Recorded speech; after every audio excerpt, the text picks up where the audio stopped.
This is notes 8.1. I combined 8.1a and b together. So if you see 8.1a at the top and 8.1b at the bottom, then that's why. The topic of this includes more of similarity and proportions, but for this one we're also pulling in radical expressions. So a radical expression is the one where you have the radical and then you have the item underneath that's a radicand. It's in its most simple form if 1 is the only perfect square factor of the radicand and the radicand does not contain a fraction or a decimal. This again is the radicand. The radicals aren't in the are in the numerator, so none in the denominator, and then like terms are combined and fractions are reduced. So that's what we mean by simplified radical expression. So here are some of these that you're going to have to know how to simplify and how to work with these kind of radicals. But first let's talk about a few things. If I have the square root of 4, the reason why the answer to that is 2. So the reason why this is 2 works out like this. This is the square root of 2 times 2. So when we're simplifying a radical, we're trying to figure out what number times itself equals 4, and that would be 2. Remember, we have perfect square factors. They're 1, 4, 9, 16, 25, etc. The reason why these are called perfect square factors is because the square root of 1 is 1. The square root of 4 is 2. So it's good to remember these perfect square factors, and you could continue the list down. I suggest that you memorize those and make sure you have those at the front of your head.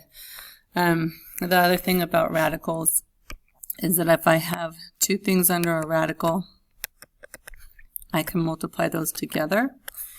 If I have the square root of 32, I can simplify that down to the square root of 16 times 2.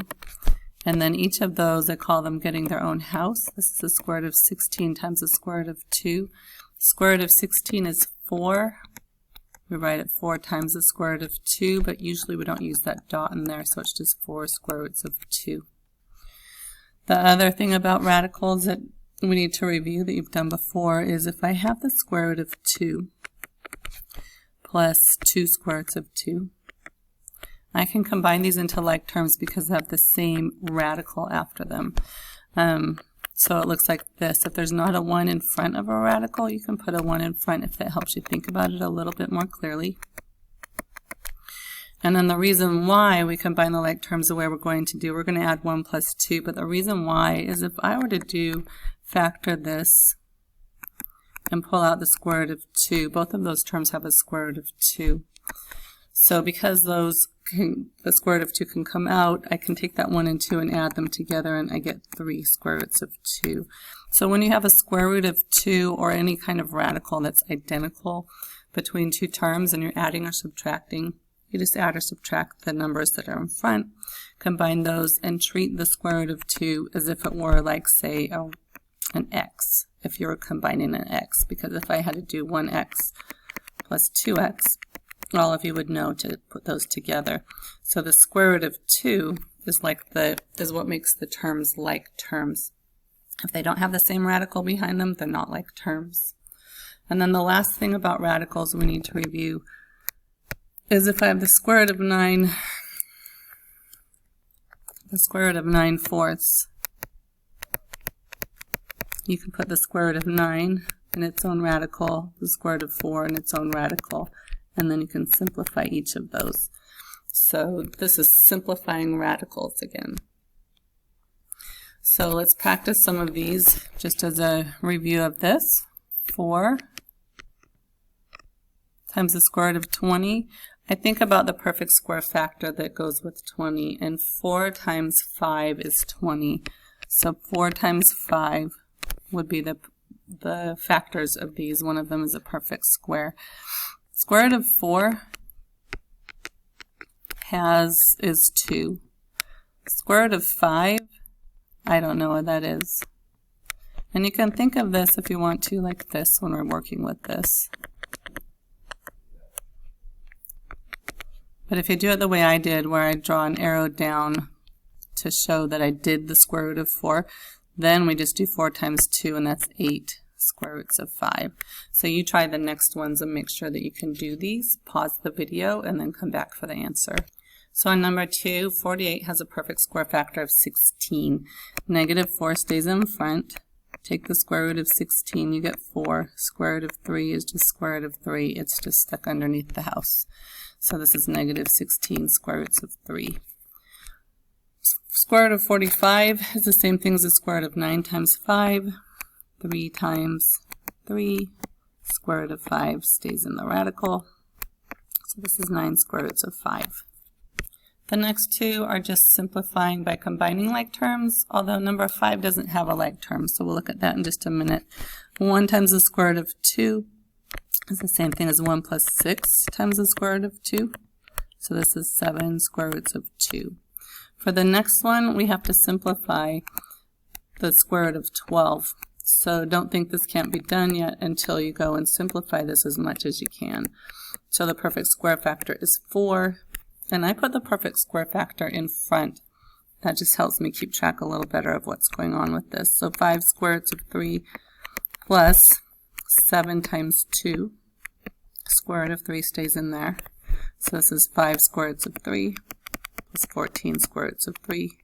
5 plus 14 is 19 square roots of 3 because now they are the same like terms. You go ahead and see if you can do A and B on this one. Pause the video, come back. On A, you can put both of those, the product, in the same radical, so 2 times 3, so that equals the square root of 6.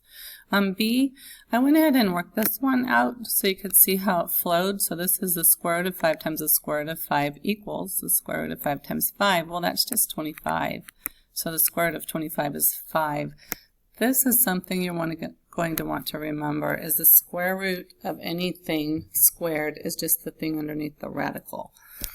So it's just that right there. Okay, so these last ones on here for our review, these involve radicals in the denominator, and according to the list, you can only have radicals in the numerator. That's the only place you can have them. So we do this by rationalizing. So just a review of rationalizing, you take whatever is in the denominator as simplified as it can be. So on E, that one's not simplified. You need to simplify first. But you don't have to, but it's easier if you do. So this is the square root of 3.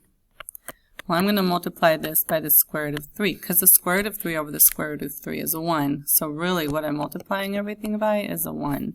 But what this does is it makes this 18, the square root of 18 over. Now the square root of 3 times the square root of 3 is just 3. Square root of 18 can be simplified because it's the square root of 9 times 2 over 3. So this is just the square root of 9 is 3. Square root of 2 stays inside. And then this is over 3. Cancel out the 3 on the top and the 3 on the bottom because that's 1. So you end up with the square root of 2. All right, you go ahead and try D, and then on E, I want you to go and simplify this radical first and then go through the process, see if you can figure this out. So for D, I showed you 2 versions of how to do this. We could go ahead and just rationalize by multiplying the top and the bottom by the square root of 8. And when we do that and go through the process, you end up with 8 on the bottom. Then the square root of 40 is 4 times 10 underneath the square root of sign, which turns into 10 square roots of 10 over 8. And then you reduce the fraction to 1/4. Or you could simplify the square root of 8 first to 2 square roots of 2, and then go and use this, or do rationalizing with the square root of 2. So the square root of 2 multiplied on the bottom and the top turns into square root of 10 over 2 times 2, which is the square root of 10 over 4. On E, I went ahead and did this one by simplifying the square root of 27 first. So a couple things to note is that this one, square root of 27, turns into 3 square roots of 3. Nothing else has changed about this one. But I'm going to go ahead and multiply the top and bottom by the square root of 3 on this one. To rationalize, this is still 15 on the bottom. 5 times 3 is. On the top, I get 2 times the square root of 21. On the bottom, I get 5 times 3, but then I'm going to multiply times another 3 because the square root of 3 times the square root of 3 is 3. So this becomes 2 square roots of 21 over 45.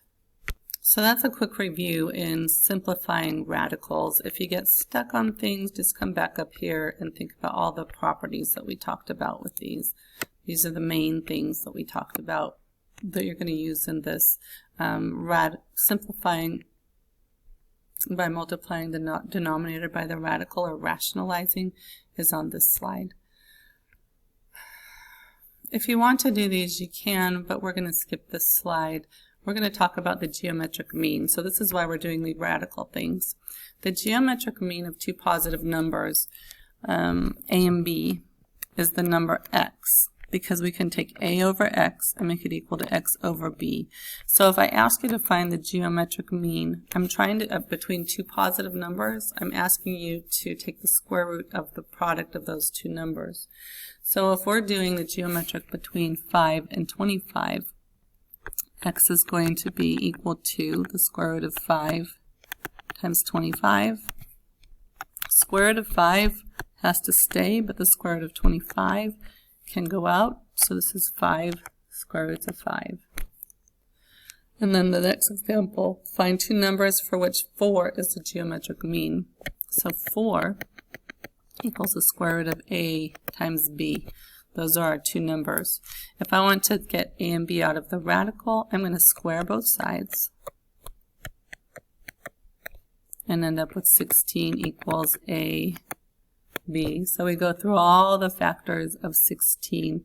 You have 1 times 16, you have 2 times 8, and then you have 4 times 4. So 4 and 4 are identical. So we'll just say it's those pairs. So you could have said 1 and 16, you could have said 2 and 8. So we've been talking about similarity. This is a right triangle. I want you to observe some things about it. Notice that I've got an altitude. The altitude, again, goes from a vertex and is perpendicular to a side. It doesn't necessarily split the side into two equal segments, but we're going to label these this way. For the big triangle, this is leg 1. The legs, again, of a right triangle are the legs that are on either side adjacent to the right angle. So there's leg 1 and leg 2. This altitude splits the hypotenuse into two segments. So we're going to be talking about all of these in relation to each other, because it turns out that when you take each of those triangles, we create some proportionalities, or some triangles that are all similar. There's 3 similar triangles here. And we've got the small side there, the small side there, the small side there. So all of those are the similar corresponding sides, and we can set up proportions between all 3 of those triangles with those sides. So here's a set of proportions. If I'm comparing the first 2 triangles, AD is similar to CD. So ADC again is this one, CDB is that one. Okay, so we can set up AD over CD equals DC over DB equals AC over CB. And we can continue to develop all of these proportions between all of these 3 triangles. ACB again is the big triangle. But what's interesting about this is now it sets up these relationships where we can use the geometric mean to find either the altitude or the leg, or use those formulas to come up with the measurement of any other angle in these triangles. And we're going to talk about how to do this in the part 2 of this video. So come back to part 2.